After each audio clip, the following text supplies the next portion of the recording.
맑은 영혼의 산책 채널에서 띄워드리는 숨결이 되는 양식 함께하는 시간입니다. 오늘은 2020년 12월 14일 월요일 십자가의 성요한 사제학자의 거룩한 생애를 기념하는 날입니다. 현 세대의 어려움을 걷고 고통과 번민을 받아들이며 우리 자신의 삶을 하느님 안에 비추어 보는 시기를 맞으면서 1년여 가까운 시간 깊이 자신을 돌아보고 하느님 안에 세상이 나아갈 길을 간절히 구하는 마음 더해지는 특별한 대림시기를 맞고 있죠. 이러한 때에 어두운 길, 어두운 밤 속을 헤매는 듯 하여도 우리를 끝까지 구원의 길로 이끄실 주님께 대한 더욱 깊은 믿음, 그리고 이 세상 한가운데를 걸어가면서 필요한 지혜를 간절히 구하는 오늘이 되었으면 좋겠습니다. 그런 뜻에서 십자가의 성요한 사제학자의 발자취를 짚어보는 일은 더욱 의미 있다 느껴집니다. 요한 사제는 1542년 스페인 아빌라의 폰티베로스에서 출생하셨습니다. 어린 시절 극심한 가난을 체험하셨는데 그 어려운 환경 속에서도 주님께 대한 열망을 깊이 간직하고 가르멜 수도회에 입회하셨습니다. 이후 수도 생활하다 사제품을 받게 되셨고 특별히 예수의 성녀 데레사, 아빌라의 대데레사로 알려진 성녀 수녀의 권고로 1568년경 최초로 수도회 개혁을 추진하며 영성생활의 스승 역할을 하셨죠. 그러나 이에 따라 동료 수도자들로부터 겪는 수많은 노역과 시련 감당해야만 하셨고 그 깊은 슬픔 속에서 자신의 체험을 바탕으로 쓴 가르멜의 산길, 영혼의 어둠 밤, 영혼의 노래 등 영성신학의 고전으로 널리 인정받는 저수를 집필하시는 등 성덕과 지혜에서 탁월했던 사제로 남아 계십니다. 교회의 위대한 신비가로 여겨지던 은총의 삶의 끝에 1591년 우베다에서 선종하셨고 1726년에 시성되셨죠. 그리고 1926년 교회 학자로 선포되셨습니다. 성인께서 겪으신 이루 말로 다 할 수 없는 고통과 고뇌의 시간들, 그러나 오히려 그 시련을 발판으로 다듬어지고 깊어진 영적인 울림은 당대뿐만 아니라 현 시대에까지 하느님께 대하여 나아갈 수 있는 소중한 지침이 되어주고 우리 영혼을 비추어 볼 수 있는 너무나 값진 유산으로 남아있음에 저 또한 감사드리고 저 개인적으로도 깊은 공경을 보내드리는 성인입니다. 그 한 끄트머리라도 닮아갈 수 있다면 얼마나 좋을까 하는 지향도 가슴에 새기고 살아가고 있죠.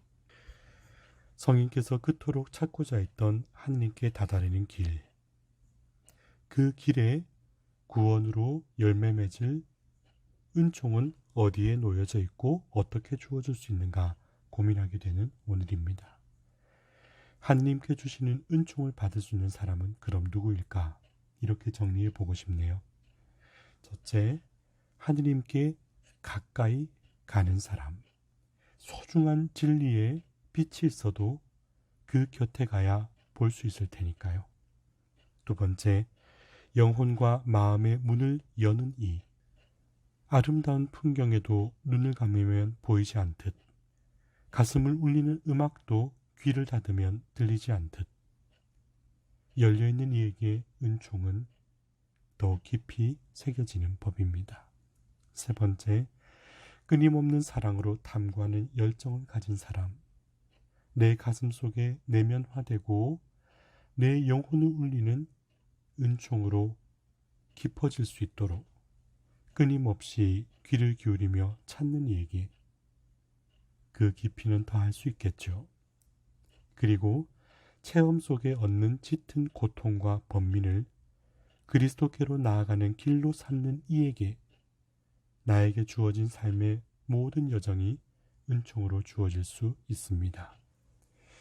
그러기에 오늘 민수기 24장 15절부터 16절 그리고 17절에 하느님의 말씀을 전하는 발라함의 선포 가운데 주님의 은총을 얻어 말씀을 전하는 이의 자격이 어떠한가를 보게 됩니다.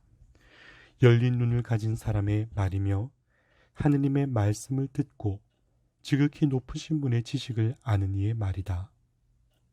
야곱에게서 별 하나가 솟고 이스라엘에게서 왕홀이 일어난다 하시는 말씀 속에 하느님의 말씀을 선포하는 이는 곧 열린 눈과 말씀에 경청하는 이와 그래서 지식을 아는 이가 선포할 수 있고, 그것이 권위를 가지는 것은 별 하나가 솟고 왕홀이 일어나는 일들이 실현되는 것이기에, 반드시 성취되는 것이기에 거기에 위엄이 더해지는 것이죠. 여기서 또 하나 묵상해야 할 것은 그리스도께서 이루실 왕위는 과연 어떤 것인가 하는 것입니다. 오늘 마태복음 21장 27절에 사람들이 주님께 비판적인 시각으로 묻는 질문에 대하여 이렇게 대답하시지요. 나도 무슨 권한으로 이런 일을 하는지 너희에게 말하지 않겠다. 주님께서 권한을 지니시고 이루신 일들이 무엇이었는가? 고통받는 이들, 가난한 이들에 대한 연민과 치유, 그리고 방황하는 이를 구원으로 초대하는 일, 그러기 위하여 당신 스스로 죽음의 길에 순응하고 아버지의 뜻을 확신하며 걷는 여정, 바로 그런 일이셨죠. 곧 세상의 눈에는 어리석음으로 비치지만 그 안에서 드러나는 하느님 나라의 지혜와 권능을 우리에게 선포하시는 일, 바로 그 일이 주님께서 참으로 우리 가운데 오실 거룩한 하느님, 그리고 종으로 사신 진정한 왕임을 드러내시는 것이라 하겠지요. 이렇듯 어리석은 삶의 모습 안에 감추어진 빛나는 하느님의 지혜를 나는 어떻게 알아보고 헤아릴 수 있을까요?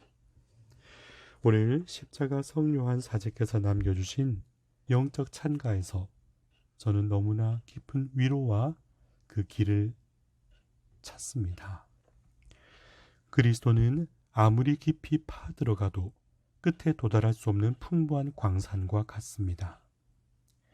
그러나 영혼이 먼저 내 외적 고통이라는 작은 문을 통해서 영적 지혜로 들어가지 않는다면 앞서 말한 대로 이 보화 속에 들어가지도 못하고 거기에 이르지도 못합니다.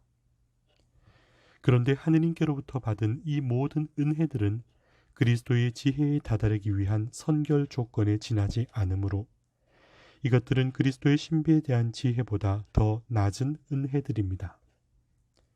영혼이 고통에다 위로와 열망을 두지 않거나 또는 여러 겹으로 된 고통의 숲속을 거치지 않고서는 여러 겹으로 된 하느님 보화의 울창함과 지혜에 결코 이르지 못함을 우리가 단 한 번 결정적으로 깨달았으면 합니다. 고통의 위로와 열망을 두는 것, 고통의 숲속을 거치는 것을 마다하지 않는 것, 그 안에서 깊이 감추어진 하느님 보화의 지혜의 충만한 은총을 가슴속에 새겨보는 것. 저도 사제로 살면서 주님께서 부르실 그 날까지 가슴 깊은 곳에서 체험하고 응답해야 할 몫이 이것에 있지 않는가 하고 기도하는 오늘입니다. 그리고 주님을 믿고 따르는 모든 교우분들께도 그러하고요.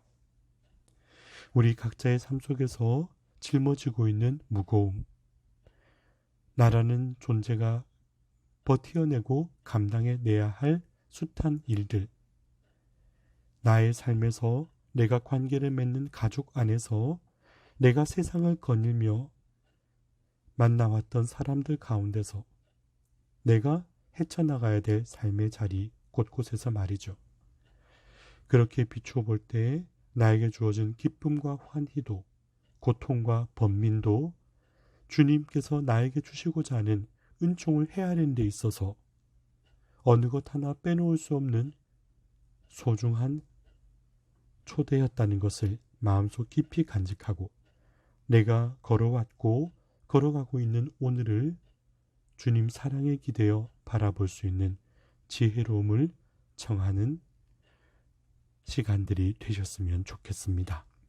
맑은 영혼의 산책 채널에서 띄워드리는 숨결이 되는 양식이 주님께서 빚어내신 내 영혼을 더욱 깊고 아름다운 모습으로 거룩하게 가꾸어 가는데 작은 도움이 되어드렸으면 좋겠습니다.